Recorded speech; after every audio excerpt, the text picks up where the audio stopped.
Hi, welcome to our weekly Forex forecast. As always, we need to remind you, trading is a risky endeavor and not suitable for all investors. My name is Jay Norris. I'm a 20-year trading floor veteran of the Chicago Board of Trade. I've also written a couple of books on trading which were published by McGraw-Hill and serve as the textbooks for our courses. And I'm the Director of Education at Trading University. First market we're going to take a look at is the Australian US dollar, Aussie US dollar, still in a pretty bullish mode. You can see your primary pattern is still up. If we pull out to weekly, you'll see that clearly have a bullish pattern of higher lows over the last couple of years. So primary pattern up, secondary pattern still up. Day-to-day down, however, you're sitting on day-to-day support right now. We would look for a move down towards par. I think that'd be great. When I look at the Australian dollar chart, I have to look at the seasonal, the dollar index chart. There it is. Here's your seasonal dollar index chart. One of the best trades of the year you can make in the dollar index, which would be the opposite of the Aussie, would be selling a rally in the dollar in June generally. The equivalent would be buying a dip in Aussie in June, and you can see at the beginning of June, boy, didn't that dip prove to be an opportunity. Perhaps even a better trade, I was going to say second best trade, even a better trade is selling a rally in the dollar in mid-September, i.e. buying a dip in Aussie in mid-September. Well, guess what? You're just coming into September, so we would really look forward to the possibility of a dip down into support here just above par into that secondary buy zone, then a shift in momentum back higher. That's what we would look for, and we would think from there you might see higher prices. So short-term Aussie, hey, the day-to-day pattern is down. The day-to-day pattern, a reflection of day-to-day news. So you might expect some more downside there. However, let's keep an eye on that secondary pattern zone here. The support down below, definitely supported by the dollar seasonal just a couple of weeks out. Seasonally, that's when you tend to get a downturn in the dollar. Next market, Aussie yen. You know, Aussie yen, this is a market we covered earlier in the month. On our Forex TV blog, also the Seeking Alpha blog, we talked about the possibility of a top here because the secondary pattern remained lower. And that is, in fact, what happened. We were talking about it in here, and then it came and went up, made a double top, and then came back down. It's hard to put a lot of weight on that because I don't necessarily trust August moves. August, you're looking at low volume. You're looking at the dog days. If you're wondering where I've been, I was away on vacation for the last couple of weeks. That's just how it is. When the markets get slow like that, the volume tends to dry up. And when volume dries up, your correlations start to sag. So your correlations start to fall off. It's not a big deal. It's just a function of lower volume. That's the time, if there is a time to get away from these markets and take a vacation, take a breather, that's the time you did it. So that's where I've been. So, you know, hard to trust the August move. On the other hand, that was really the last market I was focusing on was, the potential for this market to top out. It did top out. Overall, though, I'm still bullish. I think similar to the Aussie, I would look for an opportunity down here for a dip. We'll see what happens here with possibility of a nice buy zone in place here. We're going to watch that. On the other hand, secondary pattern still down. I would favor Aussie dollar over Aussie yen if you get the dip in this area and then you have a shift of momentum. We'll keep an eye on it and we'll keep you updated on that for sure. Next market, the Euro US dollar. This is a market we covered. One of the last articles we had written was about, hey, the euro is not looking half bad down here. That was back there. So, in fact, you did have a continuation of the short covering rally, which started in July. As I said before, hard to trust the August move. It's light volume. On the other hand, you wouldn't want to have gotten in the way of that. You had a lot of big hedge funds were short that, and no surprise that you had a short covering rally and you had a lot of those guys had to pull the plug on that short trade. That's okay, though. I think it sets the market up for potential short opportunities just below that purple line. Where does that come in at? Somewhere around 126 and 3/4. So we'll have to keep an eye on that level right there for a short. I think overall you would look to set up shorts. On the other hand, back to that dollar seasonal, I'd be a little bit concerned because mid-September, that's a big seasonal. Keep in mind the euro makes up 60% of the dollar index. So if you have a big slide in the dollar September, October, that really is going to mean further rally here. So let's keep an eye on the euro. I know you have bad fundamentals. On the other hand, when you look at what central banks want, and I think that's really an important aspect of the economies of the markets the last couple of years, certainly the Keynesian influence has been very powerful. If you look at what the powers that be in the Federal Reserve and the ECB want, it's pretty much the same thing. They want to see a stronger euro to shore up the banks over there so that all the money that has been lent gets paid back at the same levels approximately that it was lent at. If you see a devaluation in the euro, that's not going to be good for the European banking system. So the ECB wants to see a stable euro. So does the Federal Reserve. The Federal Reserve also wouldn't mind seeing a weaker dollar. That's going to help U.S. corporations in a big way also. The U.S., they either need to cut their corporate tax rate significantly. That's not going to happen unless you have a regime change. As far as a regime change in the U.S., that's too close to call currently right now with the presidential election and the presidential polls all evened up. So what's going to offset that if you're not going to see corporate tax rate cut? A weaker dollar. That's what's going to be. A weaker dollar would be seen as a good thing for U.S. corporations, as it has been for the last couple of years. So bottom line, hey, the central bankers don't mind seeing a stable euro. They don't mind seeing a weaker dollar. So as traders, we definitely have to yield to the current Keynesian policies in place. So overall, I want to sell a rally in the euro. And that's how we always approach it. If they have a market that you want to be long, you want to buy a dip in it. That's our edge. If you have a market you want to sell, you sell a rally in it. Again, that's the way to take advantage of that. So hard to be too bearish on the euro. On the other hand, we're excited about the possibility of being able to sell a rally again in it, perhaps even as high as 128 or so. We'll keep an eye on that though for you.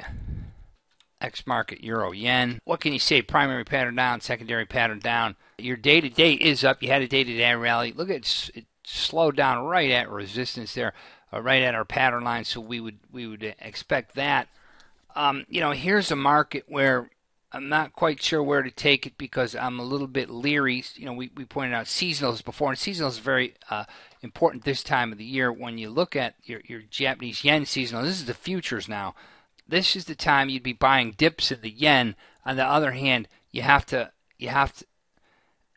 this is the time you'd be buying dips in the yen, so you'd rather be long the yen this time of the year, not necessarily short it. So to me, this chart, the yen seasonal, is very bearish for this chart, euro yen.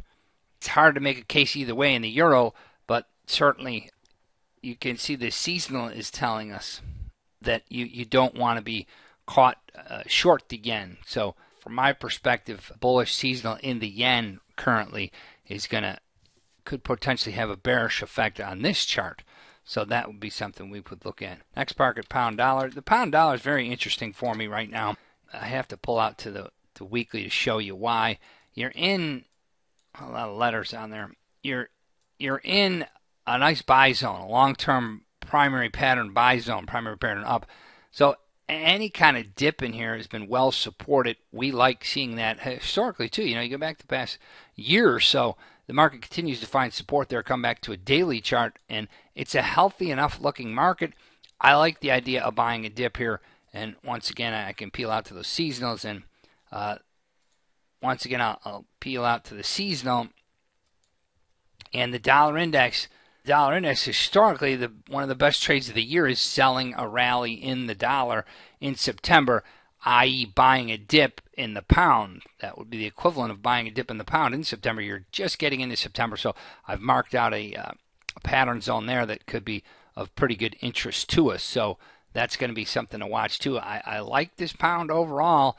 Granted, that secondary pattern's down, but the primary pattern's up, and it's almost a sideways market too. So I would look for pretty good support there. Next market, pound yen. Again, it comes back to that you have a very strong yen seasonal right now. Let me show it to you again. And this is my friend Dimitri's website, seasonalcharts.com. You can go there and pull up these same seasonal charts. But you can see in September, that's the time you want to be buying a dip in the yen, i.e. selling a rally in dollar yen, and that worked pretty well, selling that rally in dollar yen. We wrote about that a couple of weeks ago, although it's tough to put a lot of weight on low volume activity in August. So again here, pound yen, I like the pound overall. I want to buy a dip in the pound overall, but currently the seasonal is telling me that you want to be long yen.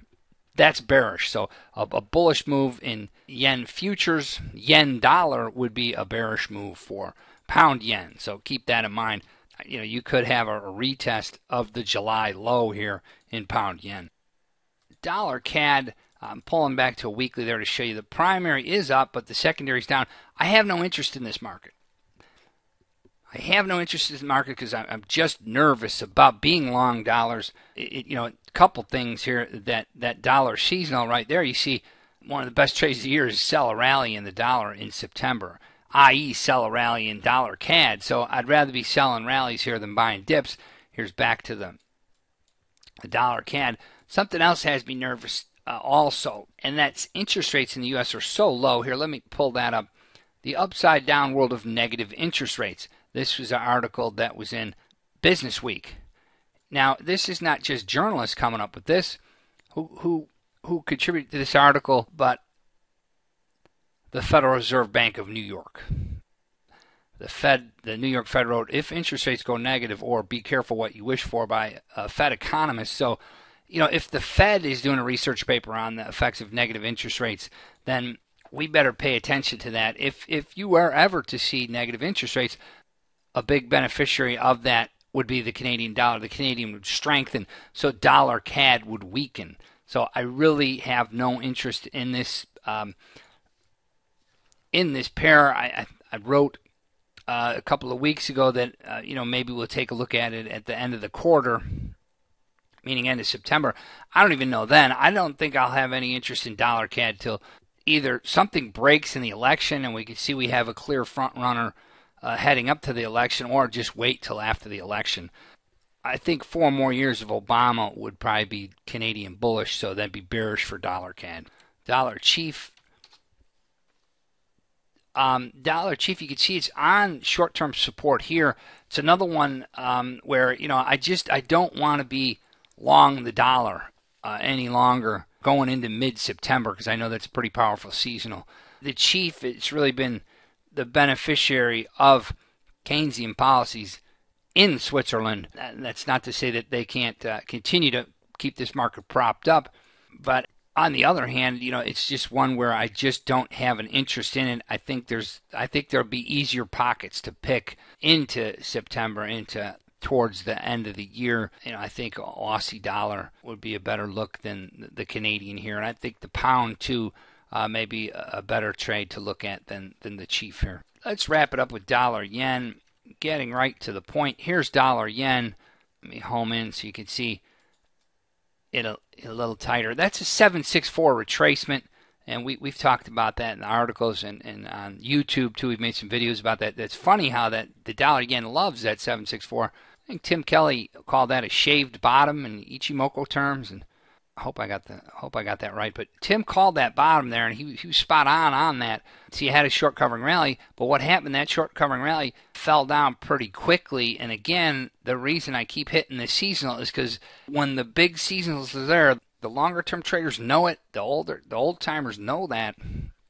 So you have to heed that. So here's this is the opposite of this chart. This is the yen future. This is dollar yen. So this is telling you buy a dip in the yen, and i.e. sell a rally in dollar yen, and that certainly worked, right? Sell a rally in August, buy a dip in August here, sell a rally in August here, and look at that, was a heck of a trade. So I'm losing interest in the dollar pairs here, and the further you get into September, I think the more risk you have being long dollars. Everybody knows that, so that's why I'm leaning towards buying a dip in the Aussie and also the pound. Going forward, we'll keep you updated a couple of times a week. Thank you so much for your time. If you want to learn more about what we're doing in our courses, you go to trading-u.com. We're starting our master's course next week, actually. So for $200 per month, you gain access to our eCampus course. In other words, you get access to our on-demand core concepts, advanced concepts, and graduate course. That's 16 hours of on-demand video where you can review and catch up. And you can attend our master's course, which is taught in live markets in both the U.S. and Asian sessions by myself. That's starting next week. So we look forward to seeing you there. If we don't catch you in the fall semester, we can pick you up in the winter semester. Hey, thank you so much, and we'll see you midweek.